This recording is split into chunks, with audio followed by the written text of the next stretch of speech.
Thank you, Anne. Good morning, ladies and gentlemen. I would like first to thank everybody who has contributed to the life of our school. Our trustees, our benefactors, our faculty and guest lecturers, our staff and interns, our friends and helpers, our students, our alumni, and the spouses and families of those who work for our cause and study here. I would also like to welcome Secretary Mattis. We are honored, sir, by your presence. I've always found it useful to share with our graduates' families and friends the reasons why IWP exists.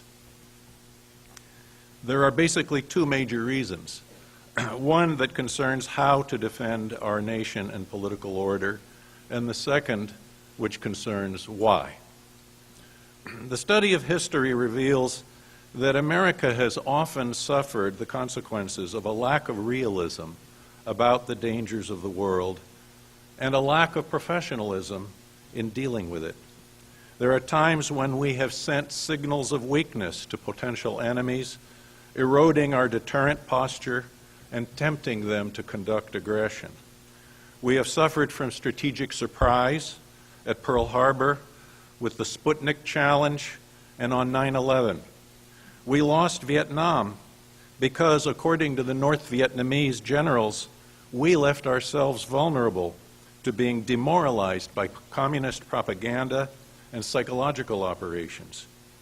We allowed communist China to become a hostile superpower over 3 decades, while covertly helping it develop 10,000 technologies while letting them steal what we didn't give it. And with its development of quantum computing and artificial intelligence, we may be facing another Sputnik moment of decisive strategic danger today. After 9/11, we diverted most of our counterintelligence assets to countering Islamist terrorism and have given hostile foreign intelligence agencies an open field to exploit.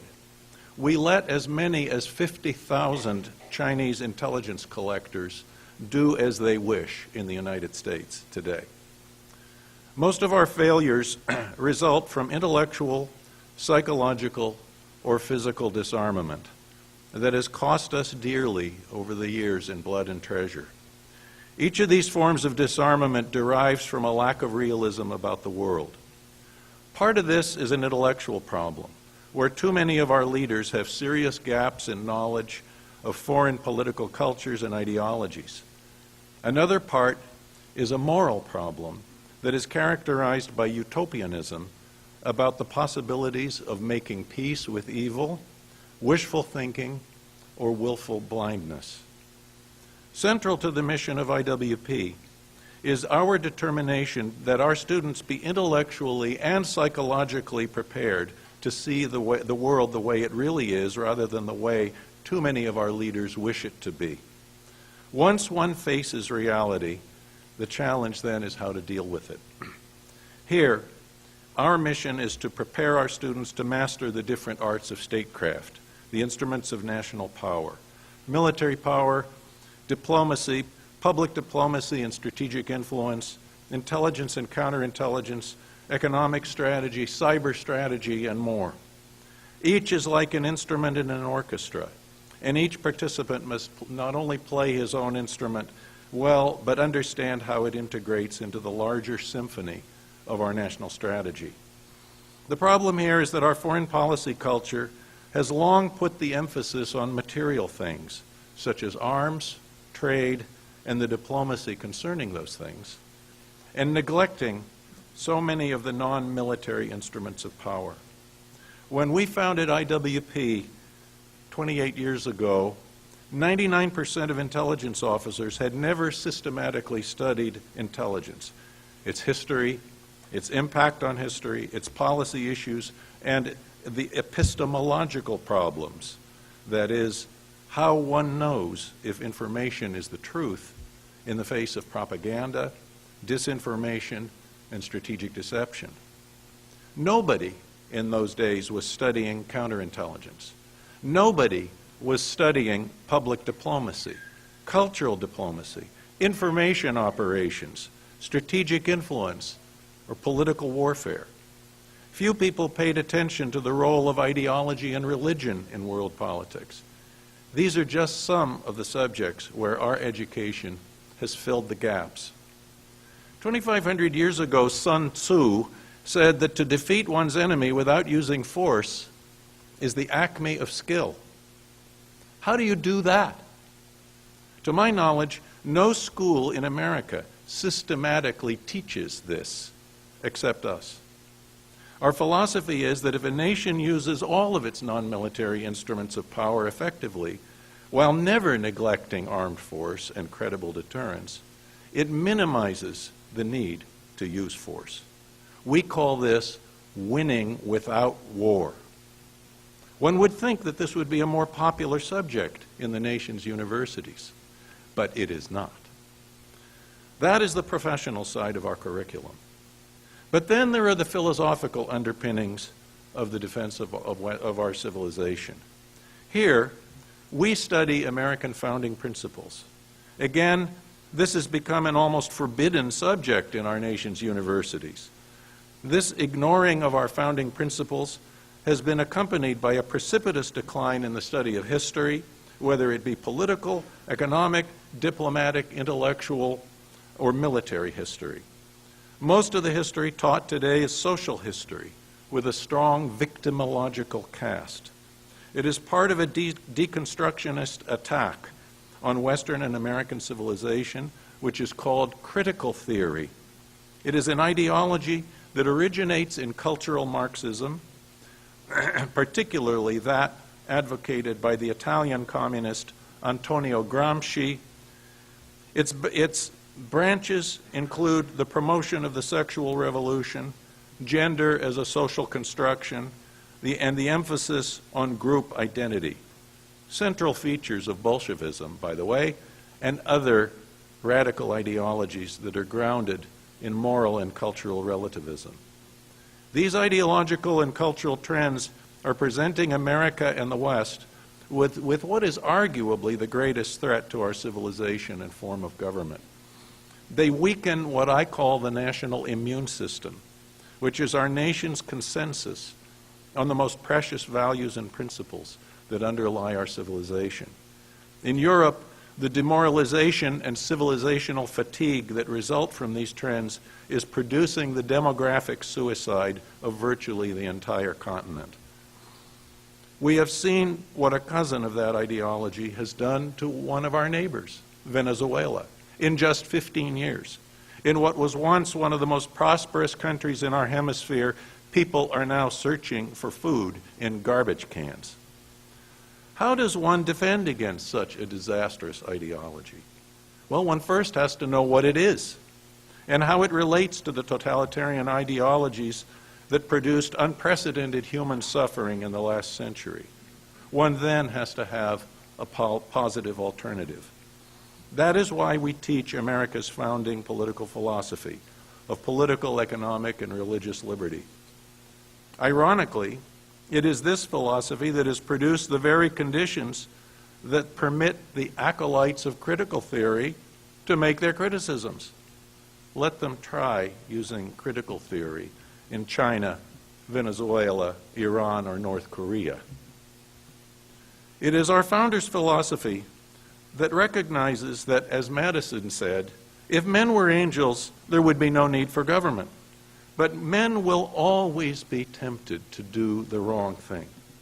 And so, our amazing Constitution sets up all our public arrangements to defend society against the corruptions of leaders who will inevitably succumb to that temptation. Where is there a better system? To preserve it, we have to continue to articulate what it is. It is a system of rule of law, not of judges, consent of the governed, separation of powers, checks and balances, and individual inalienable rights, not just for majorities, but for minorities.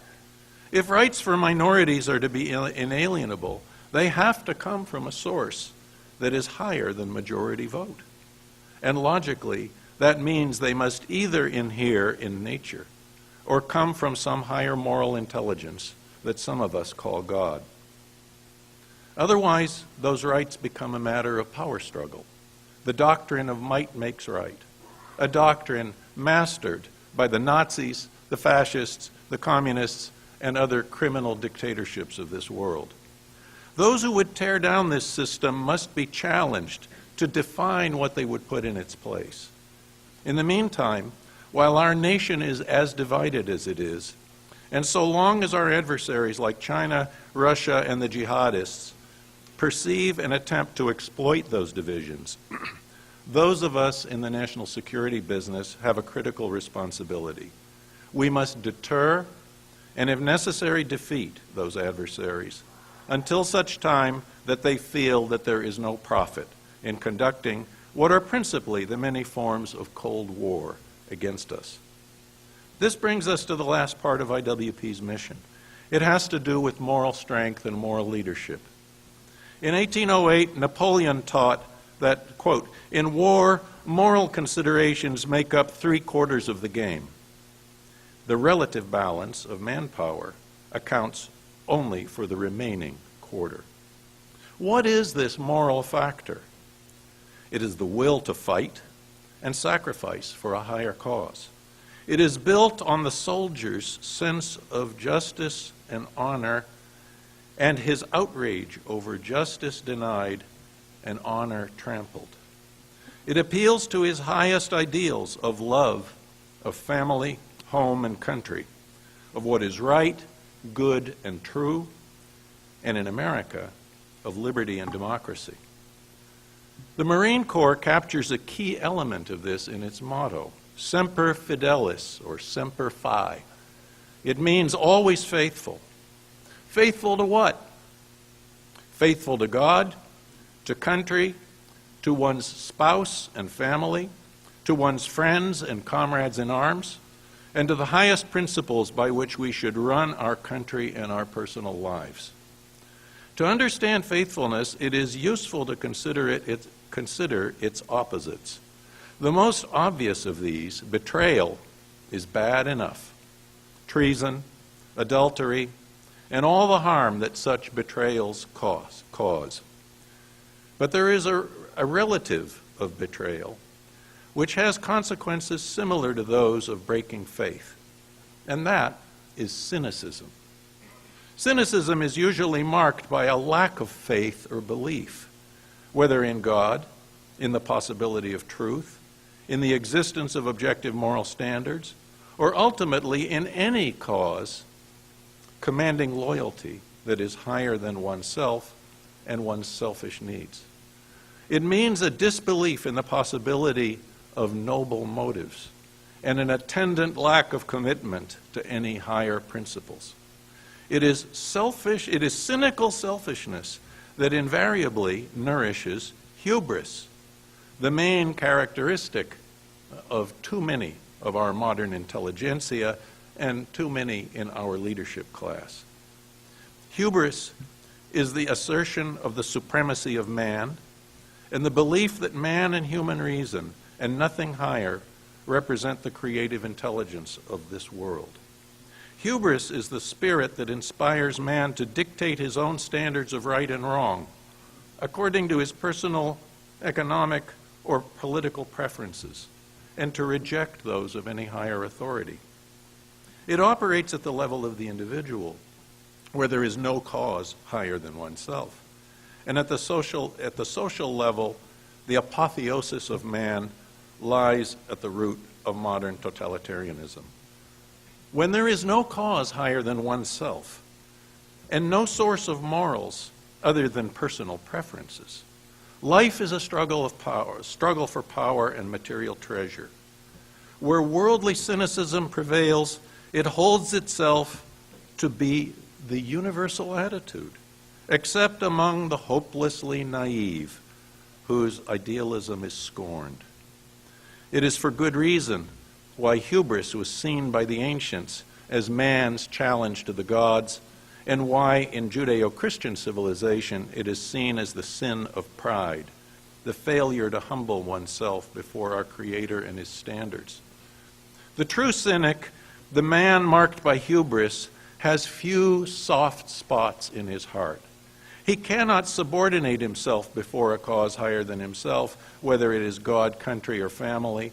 He cannot be truly outraged by justice denied or honor trampled, because genuine moral outrage is impossible in a cynical world of power struggles and unscrupulous methods. When one's heart is so calloused, then betrayal becomes all the easier. When nothing more important than selfish interests is at stake, to be faithful or not makes no difference. And with no cause higher than oneself, where does one find that commitment that sustains our security and civilization at all levels? Military, political, moral, psychological, economic, and social. The lesson here is that true strength, the strength of leaders, of armies, of nations, and of civilizations, can be found in commitment to a higher cause, in faithfulness, in idealism, and in unselfishness, all of which depend upon humility. These are virtues, and they must be cultivated if our nation is to be effectively led. We at IWP take the task of character development, which is a matter of self-control, and we take this seriously. It's a matter of self-control, prudent moral choices, and the development of good habits which ultimately become one's destiny. We teach that there are two kinds of people, the careerist and the mission-oriented person. The careerist seeks the promotion, the credit, the glory, and the power. It's all about oneself. Mission-oriented people are there to serve their family, customer, community, organization, and country. In doing so, they'll achieve many of the things that the careerist wants, but will never risk sacrificing their honor to get them. In the main classroom of the Institute, we display Arnold Freiberg's famous painting of the prayer at Valley Forge. It shows General George Washington on his knees in the snow during the American Revolution's most desperate hour. We hope that this has helped inspire our students to understand that the greatest leadership is marked by humility, a humility which recognizes that there are indeed causes higher than oneself. Let me congratulate the class of 2018.